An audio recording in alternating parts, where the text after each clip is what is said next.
Well, the simple part that most people don't understand is that every thought we think and every word we speak is creating our future. It's as though our thoughts go out into the universe and are accepted and brought back to us as experience. Now that is a very simple thing, but most people don't get it. They don't understand it. They've never heard it before and they think it's ridiculous.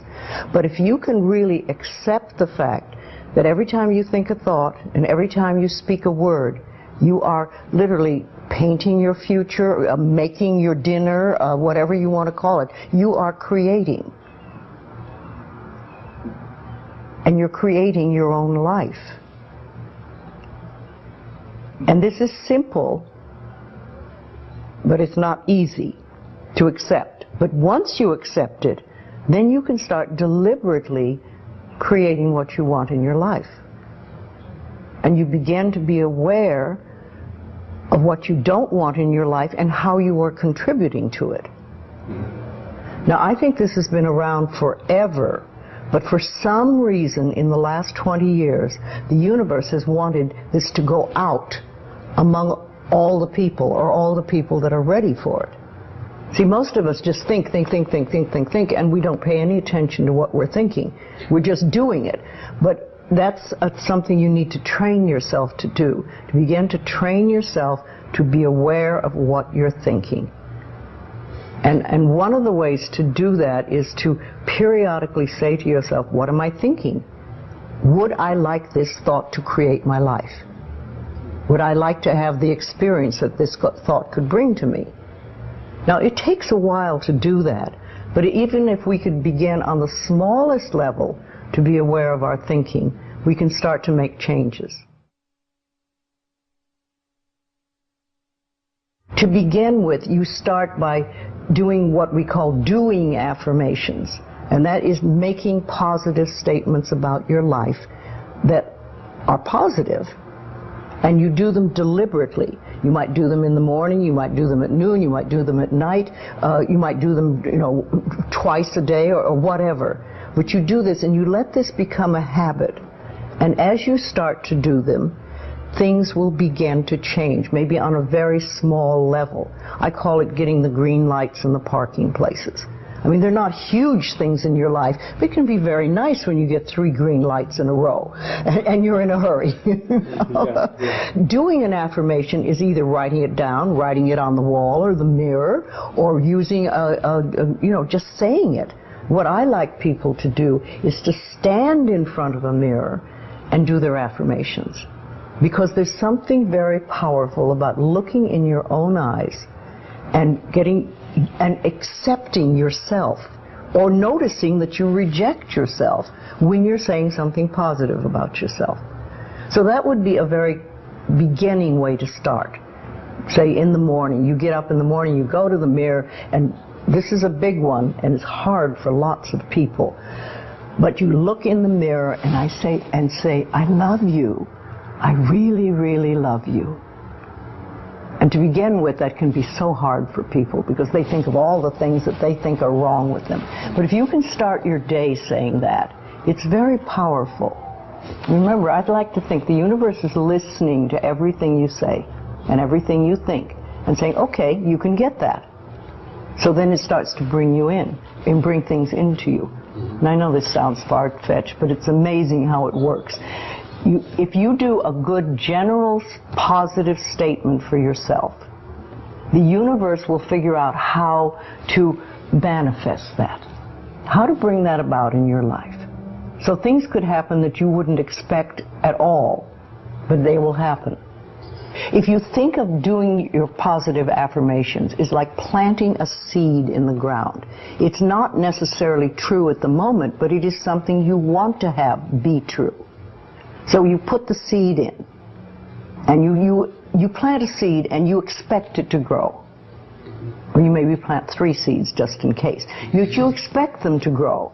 And you don't wait 2 days and then dig in the earth and say, what's happening, what's happening? You expect that thing to grow because you know there's a law and a process. And the seed will grow if it is in the right soil and it has the right amount of moisture. Making it really a habit and doing it every day. Doing something every morning when you wake up, that's a really good time. And another good time is when you go to sleep at night. And gratitude works a lot.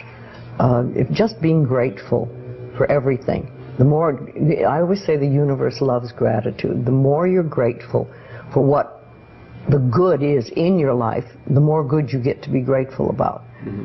And it's like, you know, if somebody gives you a present or gives me a present and I say, oh my God, I hate that color and it doesn't fit, and you know, that person will never give me another present. Mm-hmm. But if you say, oh, it's wonderful and thank you, I really adore it, it's great, that person is probably going to want to buy you a present every time they see something they think you would like.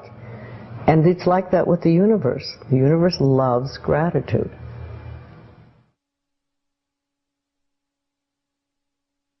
If you have very strong beliefs within you that you don't deserve good things in your life, mm-hmm. and a lot of people have that, then there can be delays.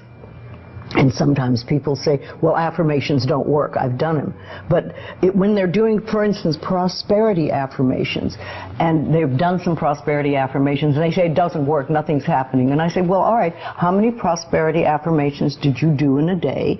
And they'll say 3, probably. And they say, all right, how many poverty affirmations did you do this day? And that could be 300, depending on where you're coming from and what is running through your mind. See, I have this, one of my thoughts about life is that only good lies before me. And I've been saying this for many years. So it doesn't really matter to me what happens in life, because I know it's going to be good. Well, there are lots of things you can do to help you become more conscious of what is going on. And because so many of our belief systems really are unconscious or subconscious, we're not aware of them. They're just things that were bred into us as we were children, is to take a little time to figure out what they are. And I always say a really good exercise is to take a big sheet of paper and write on top of it, say, what I think about men. And then another one, what I think about women, what do I think about money, what do I think about any subject you can think of. And just write all the things that come out of your thoughts. And whether they sound good or not, just write them down.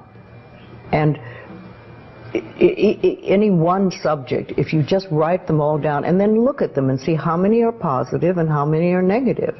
And if you can take those negative ones and turn them around, make them into positive affirmations, then you can start clearing up what you believe about, say, money that is not positive for you, mm-hmm. and or is keeping you from bringing money in. And you can do that with lots of things in your life, so you can really begin to realize what you do believe about these things. So you can't change your thoughts if you don't know what your thoughts are. There is a law of thinking, and we are beginning to learn about it. And it is like a computer.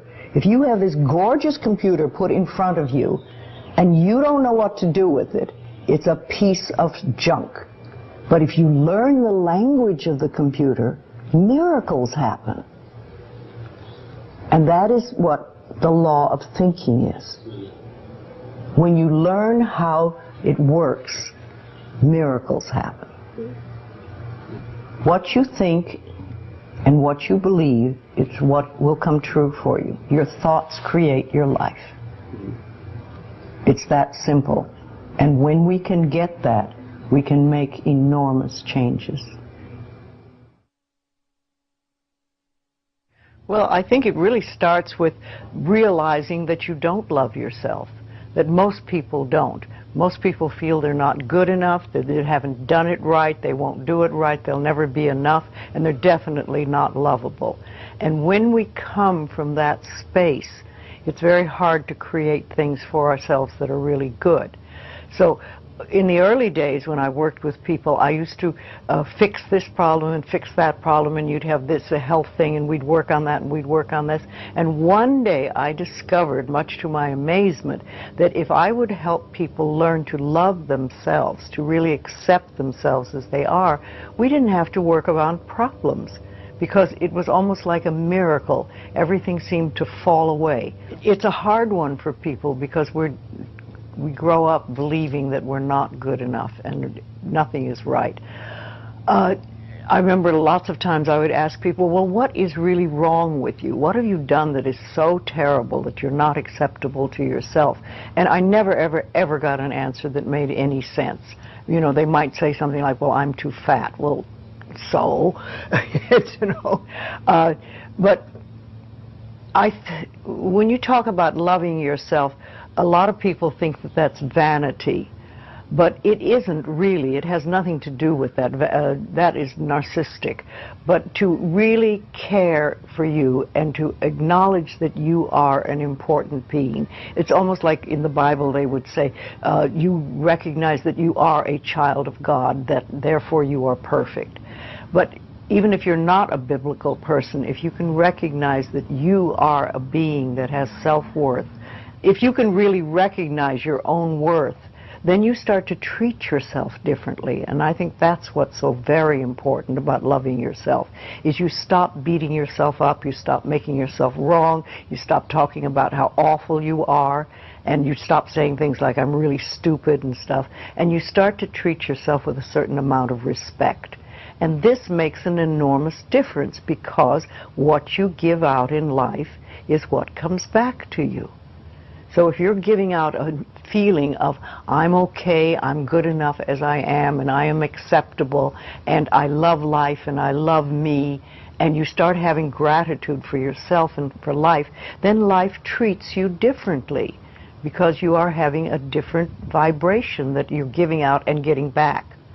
And that's when things really start to flow. Now, a lot of people don't realize it, but you have to practice. You just have to start it. And that's why I try to get people to do a lot of mirror work. If you look in the mirror, just simple things like looking in the mirror in your own eyes and saying, I love you. I really, really love you. And it helps if you use your name, Louise, I love you. I really love you. It gets to that little child inside that has been rejected for so long, and it breaks open sort of a dam or a door or whatever you want to call it, and it's like little miracles start to happen. Lots of little good things happen, and the universe loves grateful people. The more grateful you are, the more you get to be grateful about. It's that simple. Life is really very simple. We make it enormously complicated, but it doesn't have to be.